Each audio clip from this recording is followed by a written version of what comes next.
Money FM 89.3. Best of breakfast. The bigger picture, only on Money FM 89.3. Good morning. Welcome to the bigger picture. We are just days away from Donald Trump entering the White House as the next U.S. president, and the market has been pretty busy trying to plot out the various scenarios. Let's check in now with Barnabas Gan. He is the acting Group Chief Economist and Head for Market Research at RHB Bank. Barnabas, good morning. How are you doing today? Hi, good morning, everybody. Ryan, what's up? Hey, lots of stuff is up, and we've got to talk about Donald Trump here. And you've got a bit of a crystal ball here you're looking into with three possible scenarios. One is what's described as a beautiful world. Another is the Blackest of Swans. And, of course, you've got the realistic hope. So let's get the bad news or the worst of news out of the way first. What are we looking at when it comes to the Blackest of Swans? How much of a probability are you placing here? This is not how I expected to start my day, Ryan. Let's think about pessimistic, scenarios, but I think that's just be realistic here. I think that it's a very high, more so sizable probability that things can go really out of hand when Trump gets into move to the White House on the 20th of January. The tariffs, or the three Ps, essentially the uncertainties regarding trade, tariffs, and Trump, it's likely going to be in the picture when he moves to the White House. First and foremost, I think tariffs. We are most likely looking at the Blackest of Swans scenarios, 60% or higher, on China, and 30% or higher, on the rest of the world, and China retaliates. And that basically means not a trade tension, but a trade war. And of course, if you look at geopolitical tensions, with Russia and Ukraine, in this scenario, to intensify with collateral damage to the G7, or if Israel-Palestinian conflict escalates, and that could mean regional negative spillover effects. Essentially, I think in a nutshell, if I could just summarize this scenario, basically it's a recessionary scenario.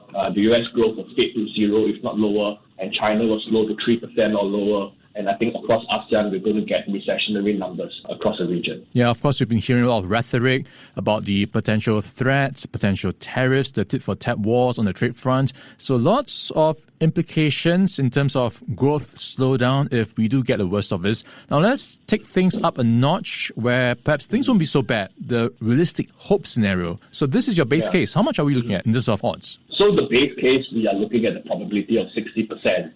And if I could just summarize this base case, I think this is where we will likely be heading into. I'm not that pessimistic, The Blackest of Swans suggests a probability of 30%. And with this really 60%, we are looking at, I think, and what the analyst is actually agreeing on is potentially only a 30% tariff on China instead of 60%. Why? Because probably the White House and the ministers within the U.S. will be wondering if China retaliates. And they do not want, the escalation of trade war into the global economy. So hence probably 30%. And a 10% tariff is not lower for the rest of the world. We are also hoping a more sanguine, outlook for the geopolitical tensions, which is Russia and Ukraine, Israel and Palestine, whereby conflicts will dissipate into a ceasefire, and that basically means peace. And of course, the rhetoric between Trump and Greenland, Panama Canal, Canada, just basically engages in the conflict of words, rather than action. So that is actually a good print, at least for the realistic hope. This basically means that China will actually grow about 4.5 to 4.8%. US will be about steady growth of 2 to 3%, and hopefully ASEAN, they will attract the flows from China into ASEAN, and that basically means there will be pockets of winners within the ASEAN region. Yeah, I've got to expand on this because you're actually quite optimistic on how ASEAN could come off with China looking a bit sluggish on some fronts, but otherwise we've got some winners in Southeast Asia. Indeed. I mean, in the sense that there's a very, very strong assumption there, if I could just add. In the sense that there is a certain concern within the analyst world that U.S. might essentially inject trade sanctions against ASEAN. And why is that so? I think it's simply because that it's a well-known fact that ASEAN could be, I use the word could be, a hub for rebadging Chinese exports out from the world. So it basically becomes a distribution hub, so to speak, whereby goods are produced in ASEAN, also being moved into ASEAN before exporting, and that basically bypasses the trade sanctions against China. That is not what the US want, and if this happens, and if ASEAN basically is identified as a rebadging hub, then we will be wondering if there's going to be a sanction against ASEAN. So this is the Blackest of Swans scenario. But in the realistic hope 60% probability scenario, we are hoping that they fly under the radar. ASEAN flies under the radar, and this basically means that investment flows, trade flows will actually come into ASEAN, and this will actually benefit especially Vietnam, Malaysia, Indonesia, and Thailand. So this is pretty much like China Plus One, where you've got more investment flows heading elsewhere. This is already happening. That's the thing. Even before Trump being injected into the election space, when Joe Biden,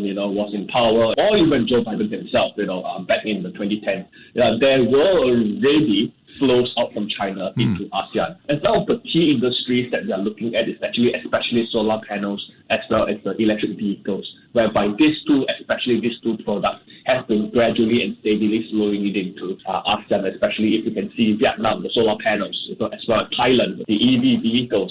And this essentially means that if there is not going to be any stoppage, of these flows, I hope not, it's good for ASEAN, but if the US eventually identifies this as a rebadging effort, then we would be not in good shape, especially into 2025. All right, we've talked about the Blackest of Swans, 30%, Realistic Hope, which is about 60%, and then we've got the Beautiful World scenario, 10%. What's happening on this scenario? So I think we attach the smallest probability of 10% to our base case, to our this beautiful world. I mean, in the sense that at this juncture, I think it's nothing short of a miracle for this scenario to occur. We will be looking and assuming favorable conclusions across broad risk scenarios, including U.S. concluding all trade, all tariff proposals, a champion of free trade, geopolitical tensions cease effectively, and of course, one unrealistic, so to speak, view probably is that geographical lines are redrawn back to its original pre-Russia-Ukraine tensions. And of course, if US and China domestic conditions improve on its respective debt and property-related issues. So in this case, you're looking for US to also see a steady growth towards 3%.